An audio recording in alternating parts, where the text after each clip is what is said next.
আসসালামু আলাইকুম। সকল প্রশংসা মহান আল্লাহ তাআলার দরবারে। এক ফোঁটার পরিবারের পক্ষ থেকে আপনাদের জানাচ্ছি পবিত্র ঈদুল আজহার শুভেচ্ছা ও অভিনন্দন।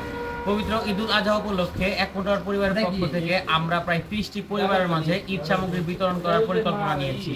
এজন্য মহান আল্লাহর দরবারে লক্ষ কোটি শুকরিয়া যে মহান আল্লাহ তাআলা আমাদেরকে এই সুযোগ করে দিয়েছেন। তো আমাদের যে এই সামগ্রীতে যা যা আছে তা হচ্ছে 1 কেজি চাউল, 1 কেজি চিনি, 1 লিটার তেল, 1 প্যাকেট সেমাই, 1 কেজি পেঁয়াজ এবং 1 কেজি আলু। তো এই পরিপ্রেক্ষিতে আমরা কার্যক্রম পরিচালনা করছি। আপনারা আমাদের দেখতে পাচ্ছেন যে আমাদের প্যাকেটিং কার্যক্রম চলছে।